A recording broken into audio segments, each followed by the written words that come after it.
Hello everyone, I'm Vishal Salsekar and today we are going to cover the News Today articles for 7th and 8th of December. So in this discussion we are going to cover 5 articles in detail, which includes the first article regarding the multilateralism in a multipolar world. So recently the External Affairs Minister have given a statement regarding that there has been a rise of the multipolar global order, and that's why the multilateralism will be the key for future. So that's why we will discuss about the concept of multilateralism, and we will also talk about certain issues associated with the same. Then next we are going to talk about the Indian secularism, which is protecting pluralism.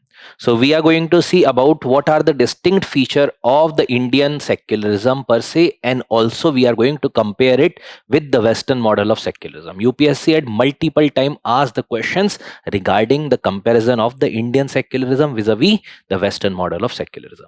Next is regarding the understanding of the stable coin. So the cryptocurrency or the crypto in general is there in news a lot, and along with that the blockchain technology is also a very important topic, right? So in that specific context we are going to talk about the stable coins, what are these and how they are impacting the currency in general.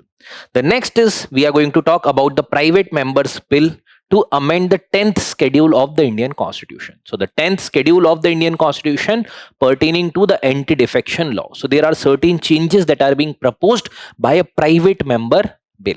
So we are going to talk about the concept of whip and what are the changes that are being suggested regarding whip in this particular article. Next is regarding the fire safety incidents in India or fire safety related issues in India, because whenever we are seeing that there are certain kind of irregularities are being observed or lack of following the regulation is being observed, there are certain incidents that occurs. Whether it is the coaching complexes, whether it is the restaurant, whether it is the clubs, or whether it is any type of religious gathering, we keep on seeing these particular issues regarding the fire safety related issues in India. And that's why this is a very, very important topic from the perspective of the UPSC examination to understand that. Next, then we are going to talk about in the places in news, the country Benin, right? And then there are certain other quick updates that we are going to see. So let's start the discussion with the very first article regarding the Minister of External Affairs statement regarding the multilateralism, which is mentioning regarding the multilateralism in a multipolar world. So that's why it is very, very important, because when EAM has said something in this particular context, and we are already talking about the United Nations related reforms when it has completed the 80 years since inception, right? So from the perspective of the UPSC examination, it is a very important topic, specifically from the GS2 perspective and the international relations, right? So this is going to be a very important topic. Now, talking about the concept of multilateralism, what exactly is multilateralism? So as you can also see that there are certain national priorities with countries. Now, when there are certain number of countries that are coming together in order to resolve the national priorities and in order to resolve their own common agenda through the global forums, then that particular process is known as the multilateralism. So what is this? It is the 3 or more states are coordinating their national policies to address the common challenges. For example, right now, what kind of common challenges you are able to see? The climate change is one such common challenge. Addressing the terrorism or the cross-border terrorism is one such challenge, right? So there are a lot of issues, whether it is disaster, whether it is the situations like drought, whether it is the protecting humanity, whether it is addressing the issues like poverty and hunger, right? So all these are the common challenges. And when there are certain organizations which are functioning specifically in order to resolve these things, because individual countries ke context maybe these are their national priorities, right? And when we are talking about these are known as the policies of the multilateralism, right? Now, what is unilateralism? When there is one country's agenda is kept at the highest level. So for example, let's say there is a superpower related thing and there is no other power in order to challenge that power. So the policies are going on that whatever that particular superpower wants, that policies are going to be followed at the global level.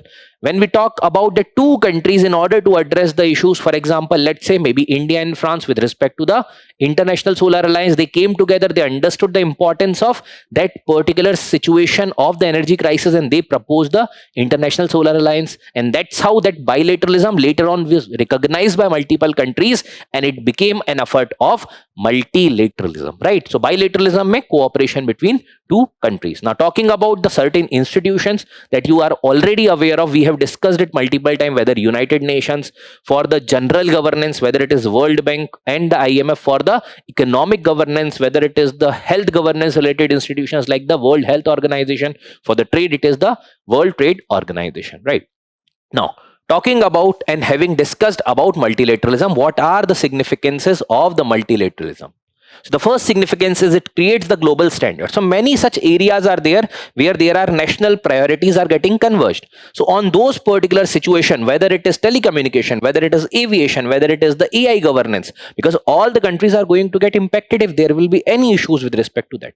And hence there is a need for the global common standards, and that's what is being provided through the issue or the aspect of multilateralism. Next is regarding maintaining peace and security, because again the cross-border terrorism, in general terrorism is a major issue that is being faced by different countries, so that's why it is there. So the conflict prevention, that's there.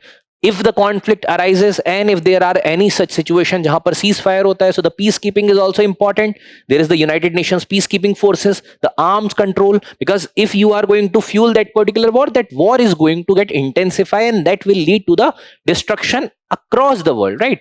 So that's why the arms control is also there. So that will be regarding the maintaining peace and security. Next is regarding provides the effective mechanism to address the global public goods. For example, let's say the melting of ice in Antarctica, or with respect to the issues like climate change, or maybe issues like global warming, or maybe issues like terrorism. तो जो global public goods हैं which are common to all, for example utilization of the high seas or ensuring the blue economy ki that should sustain, all these things are part of that.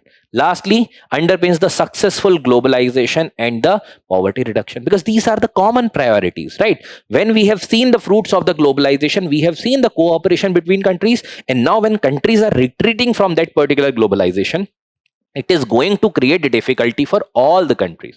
It's not like that only one country is going to get benefited. It is going to impact all the countries with different magnitude. That's why it is also very important, and this is the significance of the multilateralism, that we can resolve these type of issues.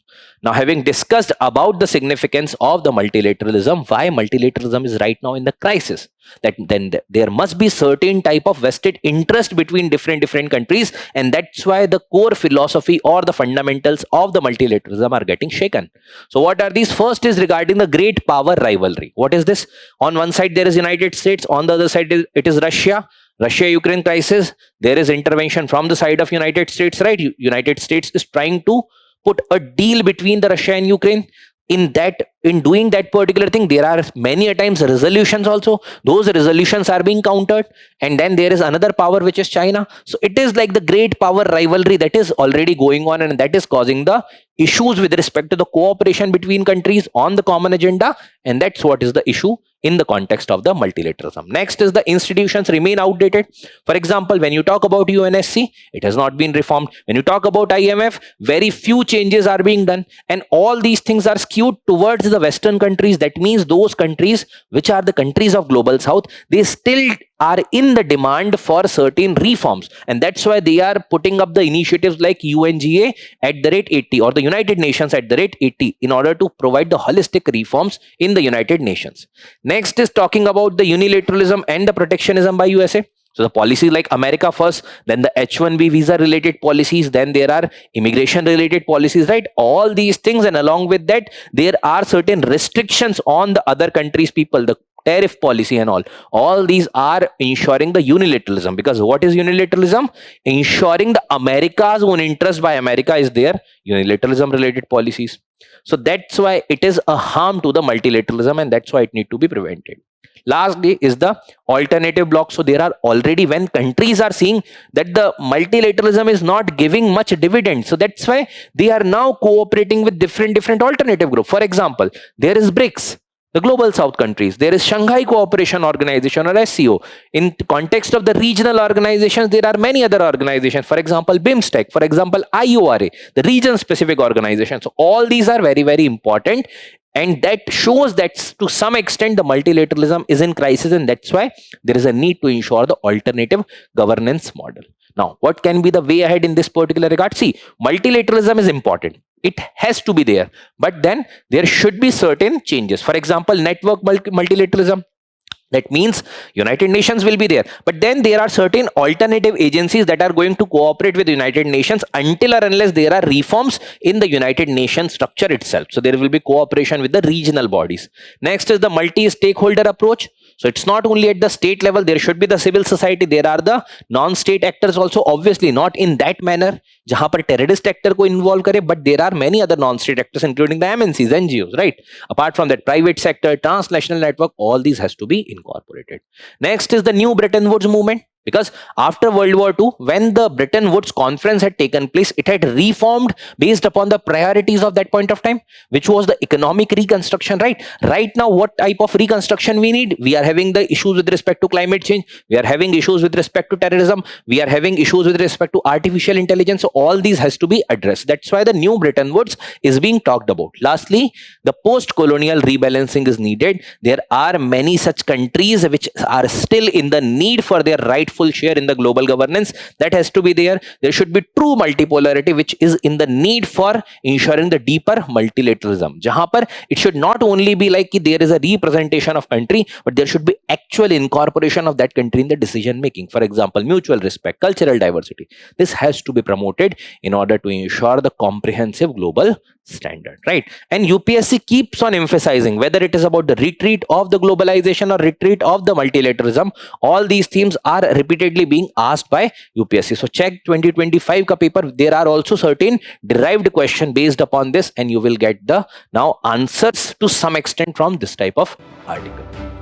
The next important article that we are going to discuss is regarding the Indian model of secularism, which is the protecting of pluralism without oppressing the faith. What does it exactly means? That the Indian model of secularism does not exactly oppress certain type of religions. For example, there are many religions minorities that are there in India, and we are not oppressing those particular minorities. They are having even the constitutional protection. It's not like that the religious clerics are making the laws in India. That's why we are not completely preventing religion ka utilization in the public affairs, but at the same time in the governance mode, it is the secularism which is the predominant phenomena that is still relevant in India.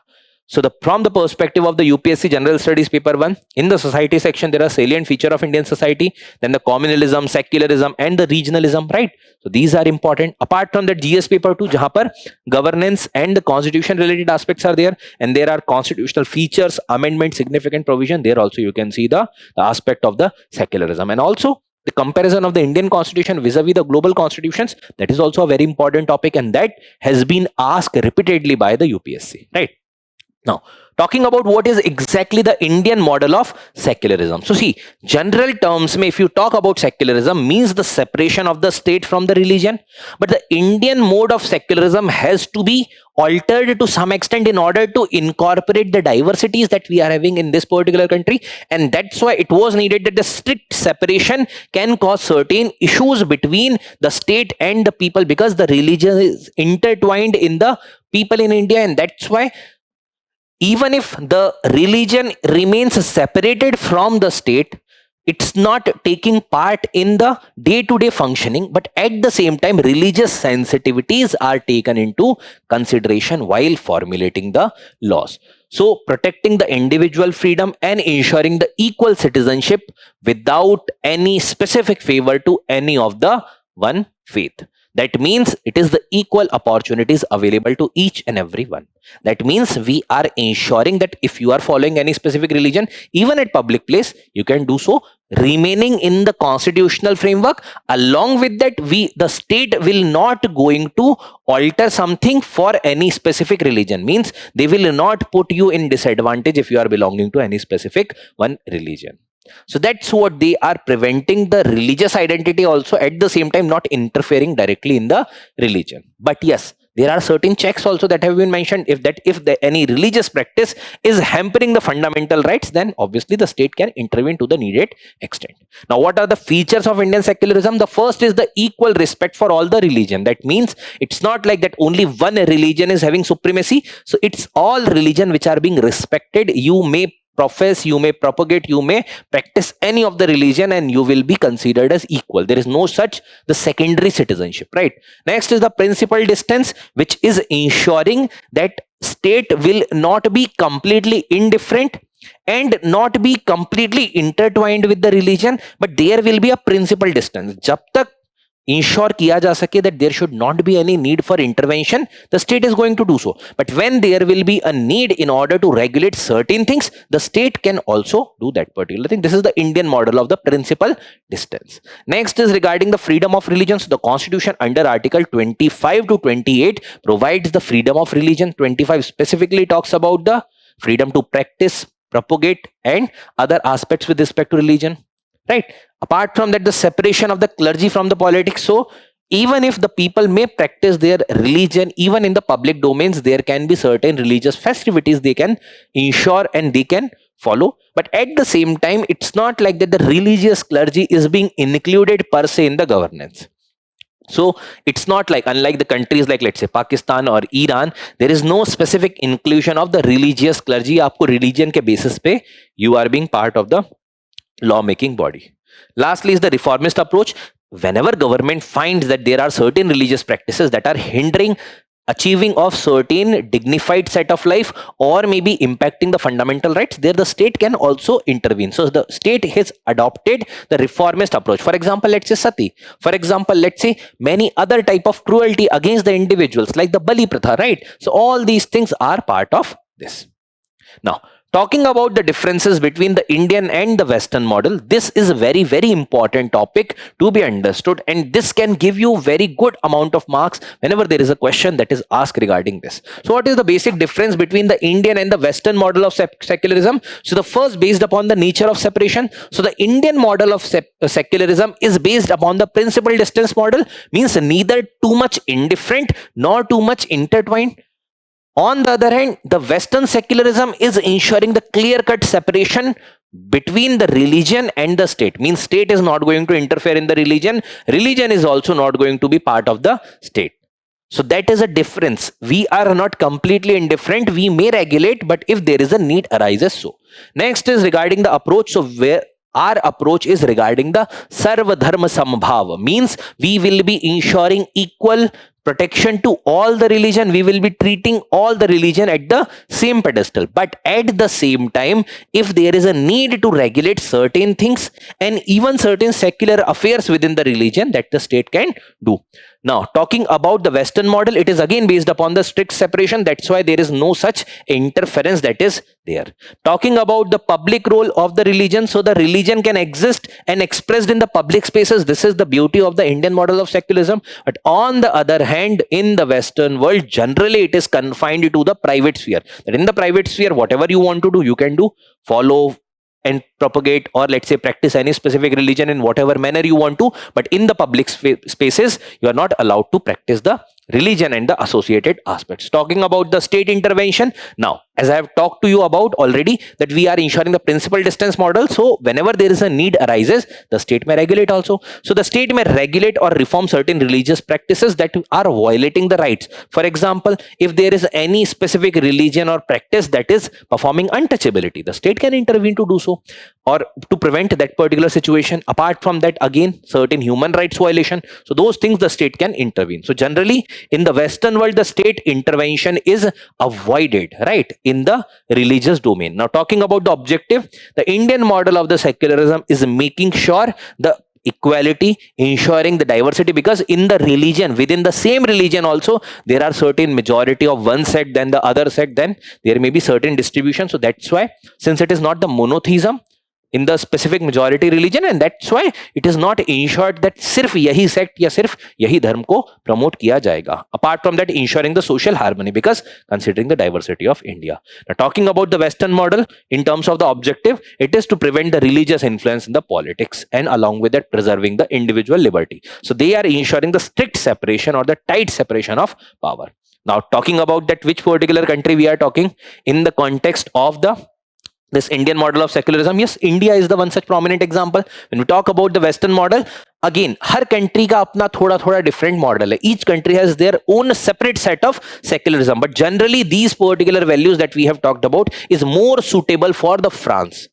In US also certain differences are being observed, but broadly we can categorize that also in the Western model of secularism. But India is having its own unique model of secularism, which is ensuring the principled distance model, right?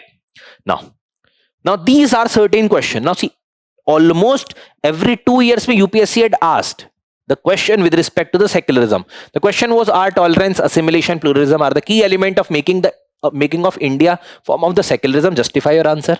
Then what are the challenges to our cultural practices in the name of secularism? So they have asked the counter type of question. Then how the Indian concept of secularism is different from the Western model? Exactly same thing that was being discussed upper, right? How do the Indian debates of secularism differ from the debates on the West? So to some extent you can take content from here and certain other relevant aspects. So these are the questions, and here you can get the content directly from the article. Next article is regarding the stable coin. So the stable coins may accelerate the currency substitution, weaken the central bank control. This is being said by the IMF report, which are mentioning that when we are expanding the utilization of the stable coins, that is weakening the central bank control, because now this is under the public domain, because the currency is backed by certain fiat currency or maybe any other commodity which is the robust one. So that's what is being mentioned. We'll discuss about this particular article. Now from the perspective of UPSC GS paper 3 economic aspect it is important, and apart from that GS paper 2 the government related policies or the government's intervention, this particular article is important. Now talking about the first thing, that what are the stable coins. Now you might have heard of the cryptocurrencies. We have already discussed multiple times in certain previous articles regarding the cryptocurrency, that this is basically a decentralized form of currency which is in the form of the decentralized ledger. Okay, so that is the cryptocurrency. But the one such issue with respect to the cryptocurrencies are that they are too much volatile. And many a time what happens that the regulation is also lacking. So the people's confidence might be shaking up in the cryptocurrencies, and large amount of economy when being run by this type of unstable economic policies, there may be economic difficulty that may be faced by the country, and that's why the stable coins are considered as the alternative. So what are these particular stable coins? So the crypto assets designed in the context of stable coins are to ensure the stable value, as the name suggests, to have the stable values. Now how the cryptos may have the stable value? When these particular cryptos are backed by, let's say, certain fiat currency, certain type of assets, certain type of property which is having robust value. For example, let's say US dollar, maybe the robust one, right? So if the cryptocurrency is pegged with the US dollar, or pegged with the gold, or pegged with the silver, or maybe pegged with any other type of major commodity, in that particular sense it is the stable coin. So it is relative to the specific pegging, whether it may be dollar, whether it may be any other type of commodity. Now what is distinguishing them with the actual cryptocurrencies या जो normal cryptocurrencies होते हैं? So it is basically the specific pegging with the currency or maybe with commodities distinguishing them, because the cryptos are unbacked generally, right? So now talking about the issuer, so these are not issued by the central bank. There may be certain financial institutions which may issue, but not exactly the central bank, and this is where the problem comes. That suppose karo, if there is a currency which is not issued by the central bank but is pegged with, let's say, dollar or let's say gold. Now tomorrow suppose karo, if there will be people's or the person's confidence gets shaken in that particular currency, there will be selling off of that particular stable coin. अब जब वो stable coin को sell किया जाएगा, in return that is backed by the dollar or any other type of commodity, now you have to give them. Now when there will be giving of these, this may deplete the reserves of the country also. So this is the major issue. So the issuer is the centralized manner में काम करते हैं, they may be the financial institutions or the crypto firm.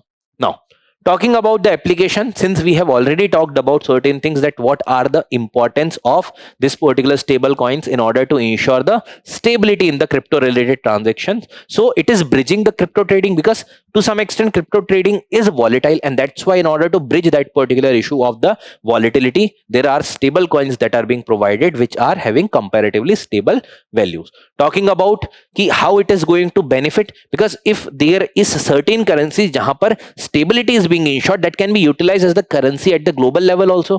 So it can be utilized at even the cross border payments, because if there is a confidence of public in this type of currency, then the cross border payments, maybe it can be accepted, because ultimately the backing is being provided by the underlying asset, which is generally, let's say, dollar or maybe any other type of commodity.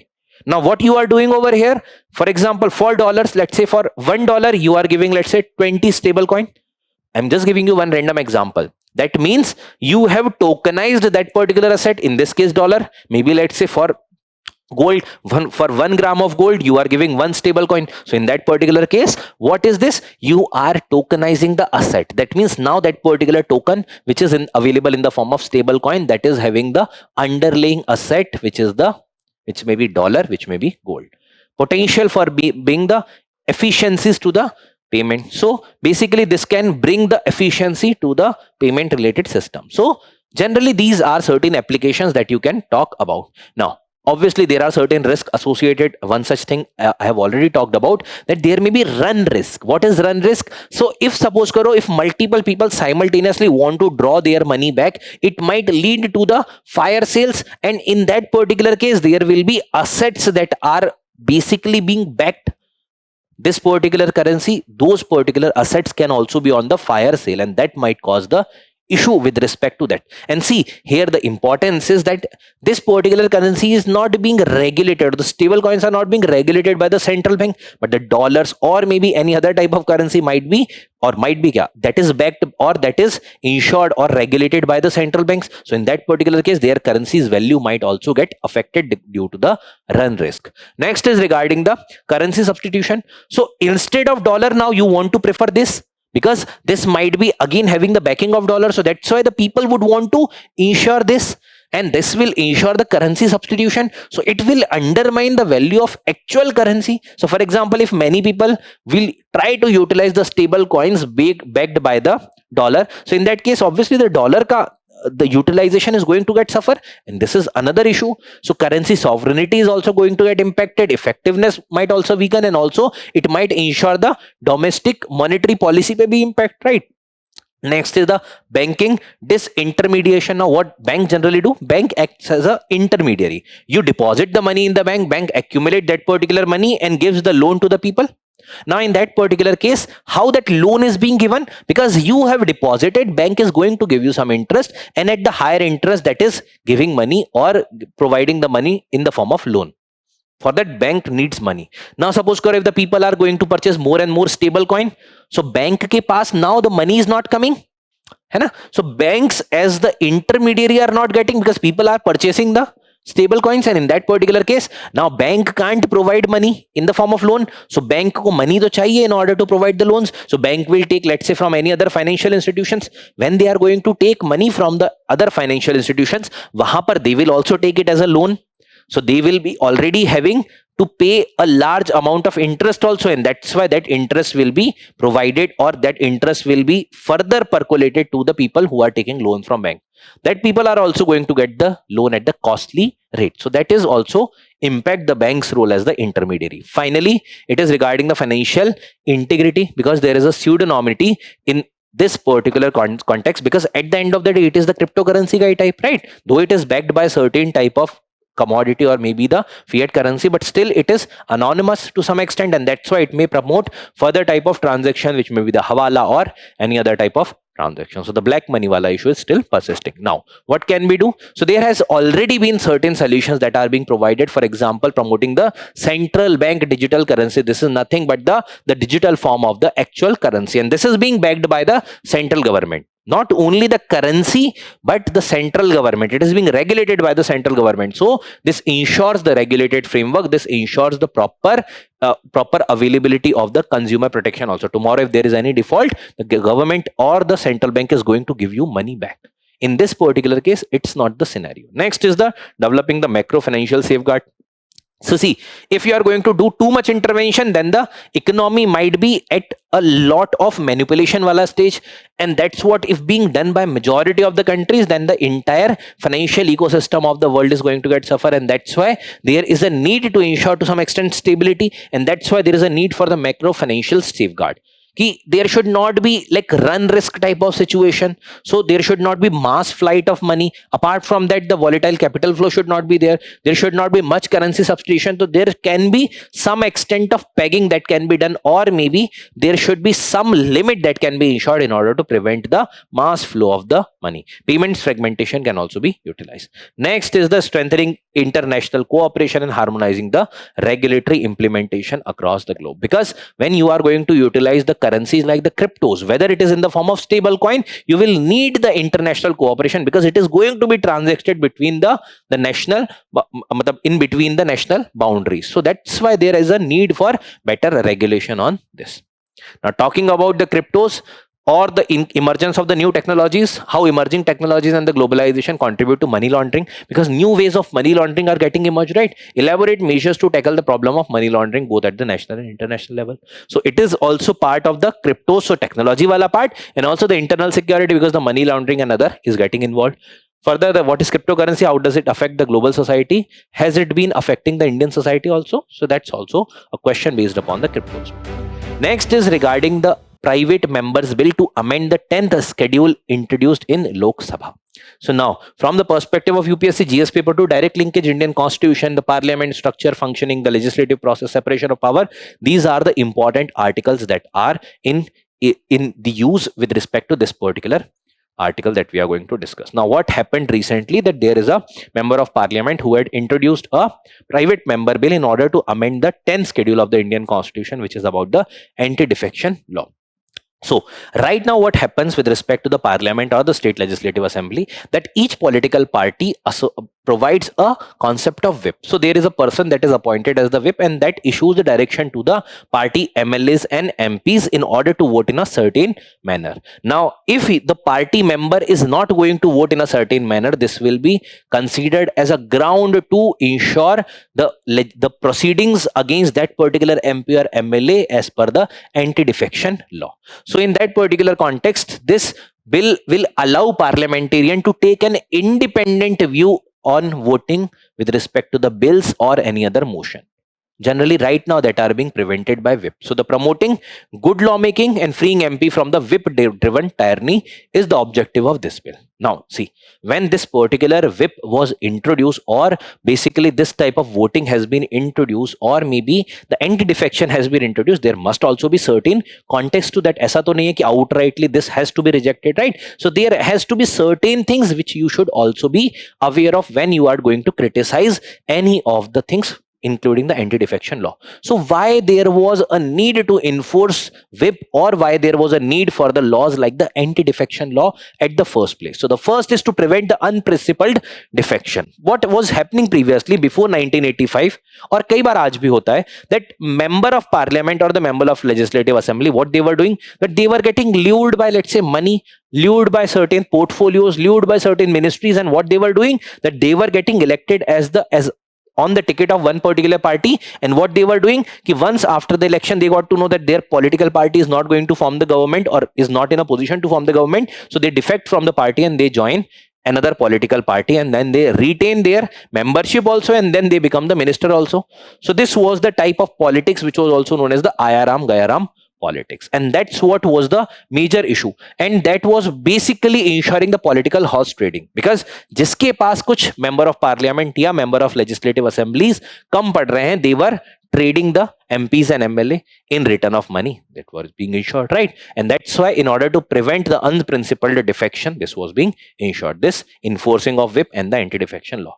Next is ensuring the political stability. Now once the defection is there, now defection can go on in the negative direction also, or the otherwise also. So for example, there is a stable government. Now if you want to break the government, if you want to make government fall, what you will do, you will take certain MPs. How you are going to take? You will use the money, muscle power, you will try to lure them ki bhai, when we will form our government, we will give you the ministerial portfolios, and that's how you can impact the political stability also. The midterm government collapse. Lastly, promoting the party discipline, because sometimes when the government is doing something, that Indian parliamentary system provides that the MPs and MLAs के basis पर ही decide होगा that who is going to rule.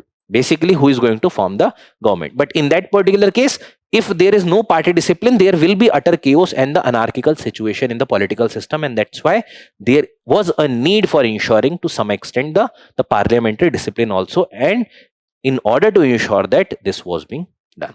So ये कुछ context है कि why anti-defection law was brought. Now, what is exactly whip? Whip is basically the direction issued by any particular political party. Now it compels that particular member to give their affirmative or the negative vote on any specific motion, any specific resolution of the parliament. Now, one of the condition that if you are not following the whip, if you are violating the whip, there can be disqualification under the 10th schedule of the Indian Constitution, which was added by the 52nd amendment, which was by the act of, or the anti-defection related act of 1985. Now the office of whip, which is not a constitutional body, neither it is a statutory body in a parliamentary statute. That means the question can be there in the prelims examination that it is being mentioned in the parliamentary statute. The answer is no. It is the constitutional office. Again, the answer is no, right? That's why it is neither a constitutional body or a constitutional status nor a statutory status under the parliamentary statute.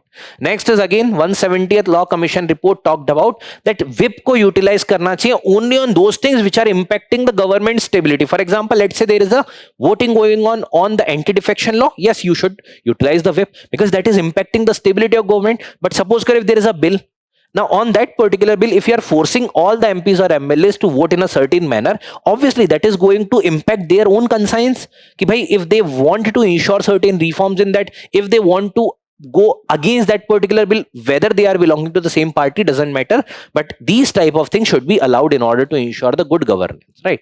Now, talking about the criticism, because we have understood the whip, we have understood about the importance of whip or the anti-defection. What are the criticism of this particular whip wala system? So first is it is weakening the representative democracy. For example, you may be MP or MLA, you were being elected by the electors in that particular constituency. Now in that case, electors have elected you in order to perform certain tasks. Now what you are doing, you are basically adhering only to the party line, whether you have understood what were the exact demand of your electors. So in that particular case, even if your electors want you to oppose this bill, but still because of the government, you have to support. So it is impacting the own conscience and even their electors' will. Next is the suppression of the dissent. So elected representative just act as a rubber stamp. Whether the party is saying ki bhai yes vote karo, then they have to vote yes. If the party is saying no vote karo, they have to vote. So they are acting just the rubber stamp of the party leadership. They are not individually doing something which is even going against party lines. Lastly, failure to prevent instability. Now anti-defection law ho ya fir office of whip, these were ensured in order to prevent any unstable or the unstable condition or the situation of instability. But has that happening? Many instances are there. For example, Maharashtra Assembly, jahan par the loopholes were still being utilized. So there are still a lot of loopholes or certain issues are still pertaining to this, and that's why the instability might still be there, right? So these are the criticisms of whip. Now, like this, the questions UPSC had asked in the form of the PYQs, that which of the following schedule of the constitutional provision regarding the anti-defection. So you have to write the answer.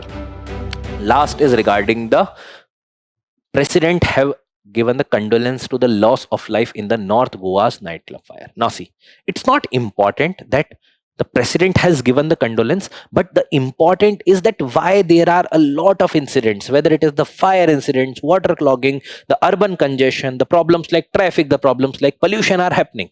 So many a times the issue are that there are lack of regulatory or the lack of following these particular regulations or lack of जो policies है uska implementation are one such hindrance which is preventing these particular incidents ko rokne se. So in that particular case, it is also dealing with the governance. It is also dealing with the issues like the disaster and disaster management. Now, what is the context? Let's see. Recently, there has been a fire that had broken out in the North Goa. Wahan par ek nightclub tha. There was fire incident. The cylinder blasted, and then there were a lot of regulatory issues that came into front. That because of this, because of that, these particular situation arisen. But why these things are still being operated? And it's not like the solitary incident. Every year there are multiple incidents like this that are happening, and this is also taking a lot of lives. So if you see the data of NCRB, which is the National Crime Records Bureau, in that particular data, 7054 cases that were reported during 2023, and kitne deaths hue, it is more than 6891 deaths which are reported.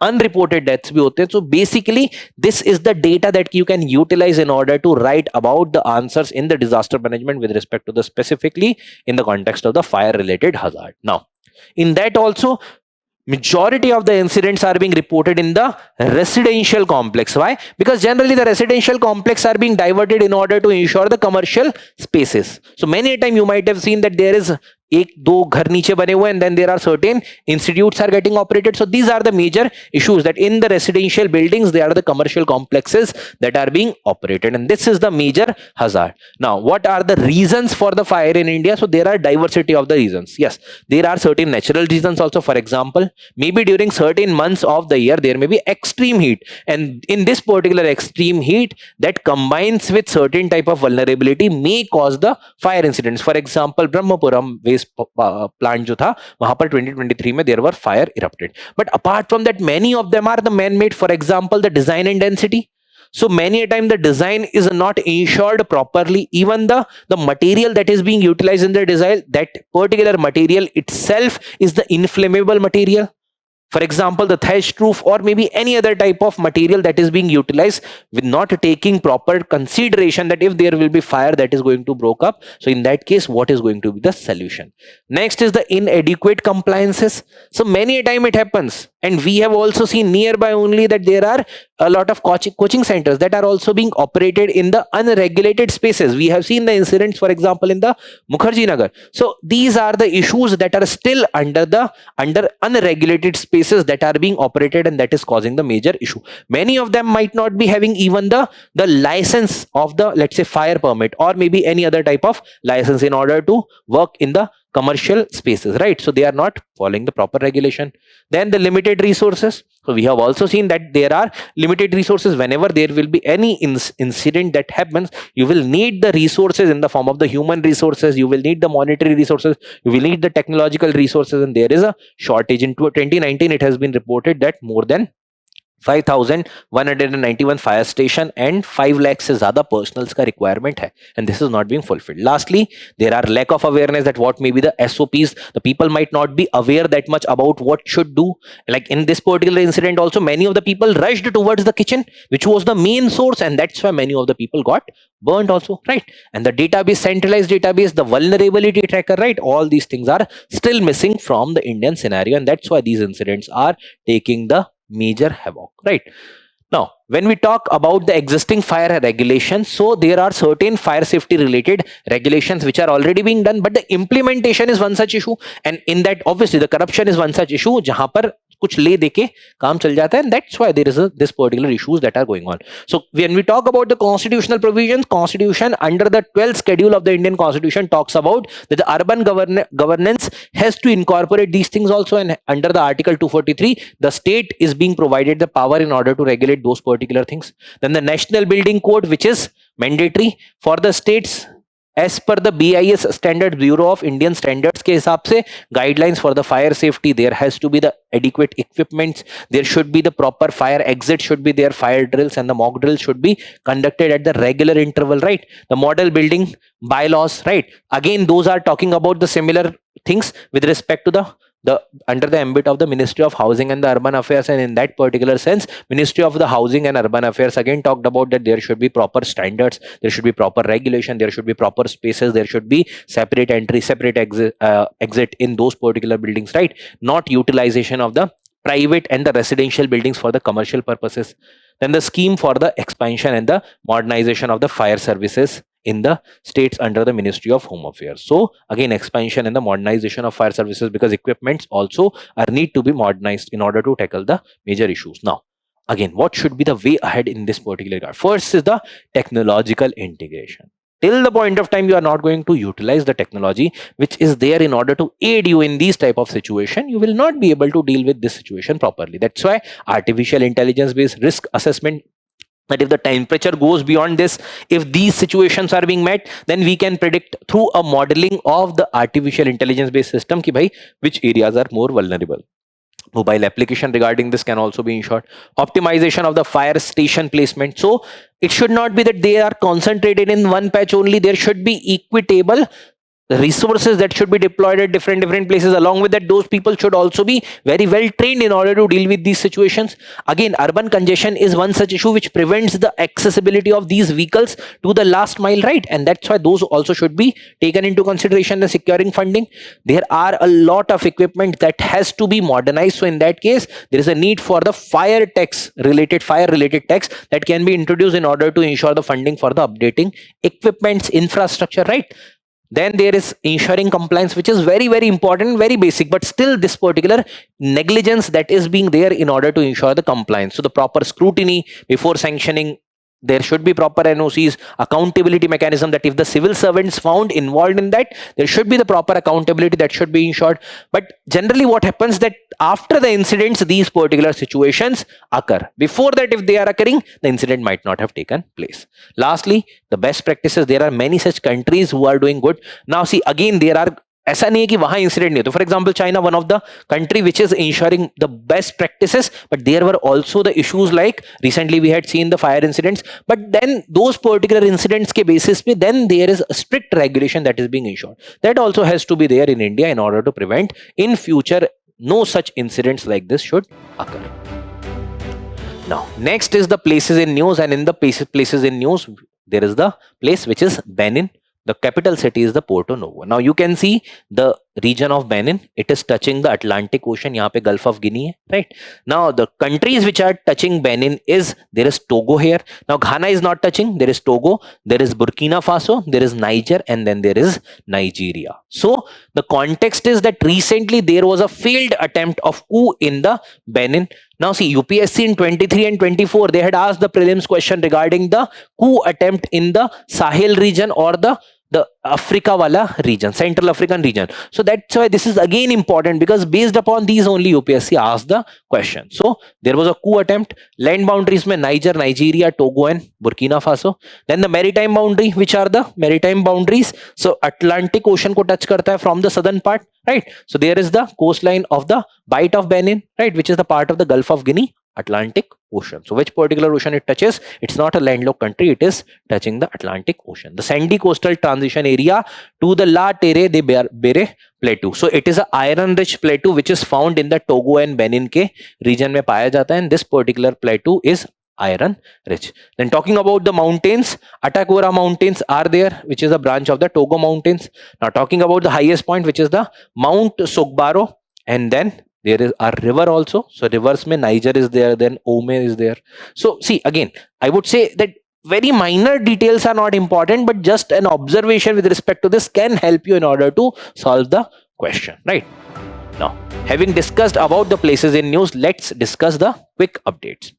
First is this is regarding the Shyok tunnel. Now whenever there is tunnel, whenever there is pass which is in the news, you should be having certain idea that which particular places it is connecting, which particular region it is situated in, and what type of organization has constructed. So Defense Minister has inaugurated 125 border infrastructure projects, जिसमें Shyok tunnel भी one such project hai. Now it is situated on the Durbuk Shyok Daulat Beg Oldi. Now Daulat Beg Oldi is a very prominent place which was a conflicting region in the Tibetan region, which was one such conflicting region in the 1962 India-China war, right? So it is situated in the eastern Ladakh. तो कहाँ situated है? Ladakh में. It connects the Leh to the high altitude region of the Daulat Beg Oldi, which is situated very near to the LAC China border के पास में, right? So that's why it is important. Then Border Road Organization has constructed this. Now obviously when there is a tunnel that is being constructed, it is to facilitate the movement of troop, movement of the people. So all weather connectivity in the region which is prone to heavy snowfall, avalanches and the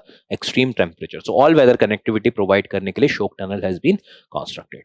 Next is regarding the sulfur caves. So why they are in news? So scientists have discovered the world's largest spider web and the spider megacity inside the sulfur cave on the border between the Greece and the Albania. So in the European region, between the border between the Greece and Albania, they have found a spider mega city, right? So basically it is giving an idea about certain prominent things. For example, first is that about the spider in general, that it was considered a solitary creature, or basically was known for its solitary behavior. But through the spider web and the spider megacity, it has been now understood that they also have some social tendencies. They also are living sometimes in group now, or in the colonies. Now, which two species of the spiders were being observed here? So common house spider hai yahan pe, and apart from that, the sheet weaver spider that was available.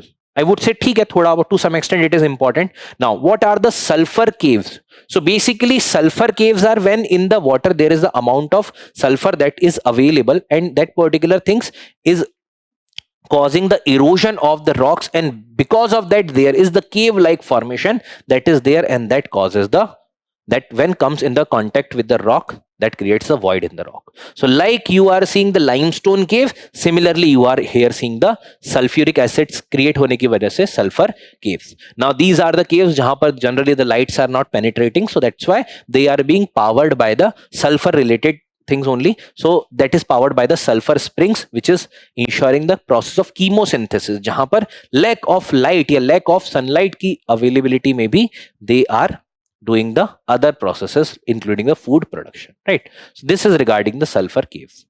Now next is regarding the prison reform. So recently the Chief Justice of India, while speaking on the correctional reform, and suggested certain thoughtful proposals. That means jab hum baat karte hain, whenever we talk about the prison related reforms, there should be rehabilitation, there should be reintegration with the society, and that's what is ensured through the assimilation process and not by dissociating them completely with the society. So what the Chief Justice of India have talked about, first is aligning the prison training with the economy of tomorrow. We know there is artificial intelligence, there are digital technologies, right? So all these things had to be taught to the prisoners if they want to tomorrow get integrated with the society. That's why the curriculum and all these things can be designed. Deeper industry collaboration can be ensured.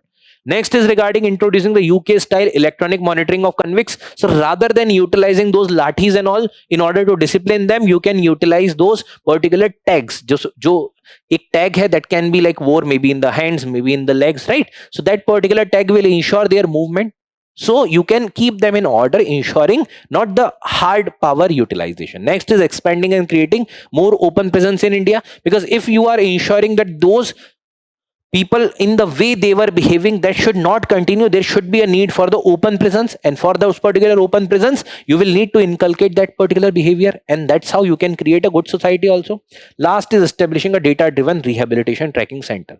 So there should be obviously positive reforms that should be supported, some kind of like negative tendencies that should be suppressed, right? But yes, there is a need for establishing a data rehabilitation tracking center, so you will be able to be aware regarding what is the progress that is being made in this specific regard. Next is regarding the Hindu rate of growth. So the Prime Minister has recently criticized this particular term, the Hindu rate of growth, and mentioned that one particular religion has been considered in the negative light because of this particular term. So the term was coined by Raj Krishna in 1978. What was the objective? See, it was considered that generally the Hindu communities, they are not aspiring for too much. They are thinking that many of the things are because of their fate, and that's why they are considering the continuity of the things ki jo chal raha hai, let's continue with that particular thing, and a lot of aspiration might not be there. And on the basis of what this particular term was coined, the term was used to utilize the growth rate roughly post independence till roughly 1980s pre LPG time में जो growth थी roughly 3.5 to 4% के around, and उस terms को growth को represent करने के लिए it was mentioned as the Hindu rate of growth. You might have also seen even in the books this particular term is being mentioned. So the phrase suggests that the slow growth came from the Hindu way of life, means no much aspiration, considering that what had happened is the fate, जितना मिल रहा है उतना ठीक है. So cultural habit of accepting the fate or being content with the little. So this is what being thought about when he had proposed the term Hindu rate of growth. But right now the Prime Minister has criticized the expression that which is linked with the India's low economic performance with the faith or the identity of people, right?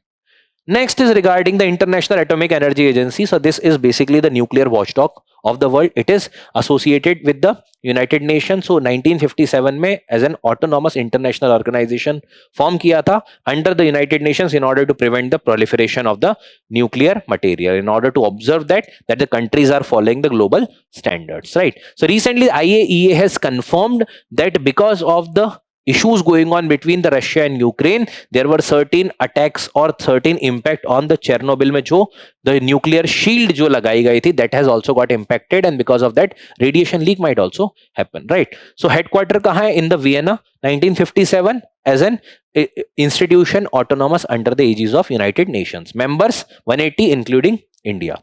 Now, it helps countries in order to ensure the utilization of the nuclear technology, the safe transfer for the peaceful purposes, and preventing the proliferation or the non-proliferation of those particular nuclear technology, promoting the strict nuclear safety standards, right? Even jo NPT, the nuclear non-proliferation treaty that was being signed, under that those particular countries jo ki NPT ke member hain, and they are not the nuclear powers, in order to ensure the checking and the monitoring of their nuclear establishments, right? The jurisdiction does not include the military facilities and the non-NPT members. So this does not include these.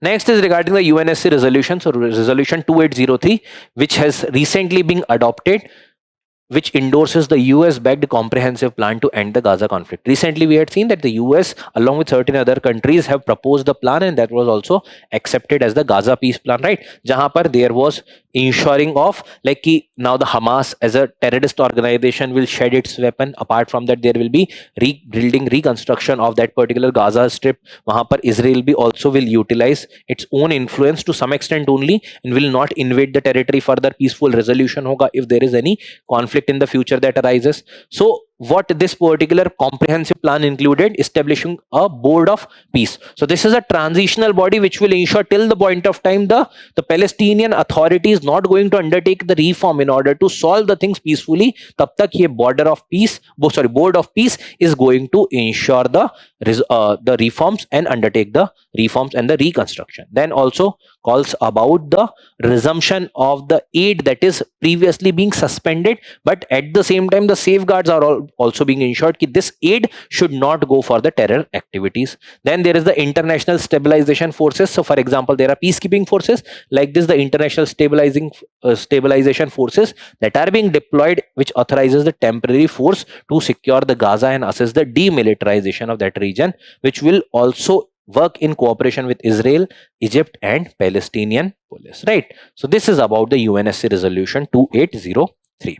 Next is regarding the NetGrid, which is the National Intelligence Grid, which is a database which ensures that the real-time tracking of a lot of things with respect to the terror and the intelligence sharing. So terror networks ke bare mein idea, intelligence sharing with respect to any of the threat that is being highlighted in the NetGrid. So why it is in news? Because there have been 45,000 around requests per month this particular platform or the database is having, right? Every month basis. It is an attached office of the Ministry of Home Affairs, right? It is a platform which is an IT platform for police and investigating agencies to securely access the government and the private database in the real time to counter the terror related efforts. So there are 11 central agencies including the IB, RAW, DR, ED, and apart from that the state police, they can access the data. Now who can access the data? The officer above the superintendent of police rank that can access the NetGrid wala data. Now it allow the access of the driving license, Aadhaar registration, then the airline data, banking record. So all the data with respect to those particular perpetrator of the terror, or maybe with respect to those people who are suspect, that particular data is available in the NetGrid on the real-time basis, right? So this is also a very, very important organization in order to share the data seamlessly between different organizations. Suppose karo, if state police finds someone suspect, that data is getting uploaded in the NetGrid, and that's how all the other agencies can also access the data regarding that. Next article is regarding the Washington Accord for the Peace and Prosperity. So recently there has been the United States which has proposed a deal between the DRC, which is the Democratic Republic of Congo, and the Rwanda, which is known as the Washington Accord for the Peace and Prosperity.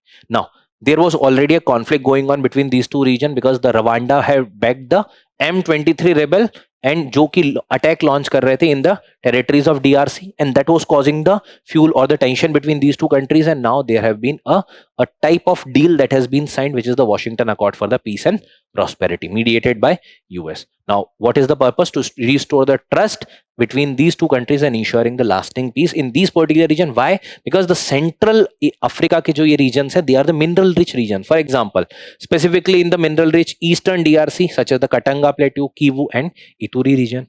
Now DRC, which is also known as one of the prominent locations jahan pe a lot of minerals are there. But the problem is that because of the instability, the poverty and hunger still persist in these particular region.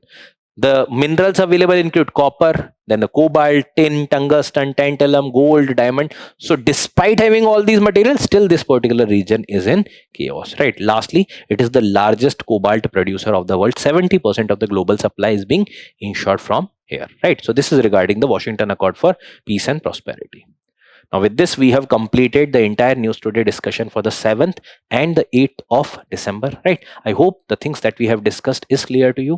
So now there must be certain questions, try to answer them. And also whatever we have discussed in the form of the prelims and the mains question, now try to ensure writing those things also. That will ensure a better practice and the applicability of the current affairs. So we'll meet again in the next set of discussions. Thank you everyone. Have a great day.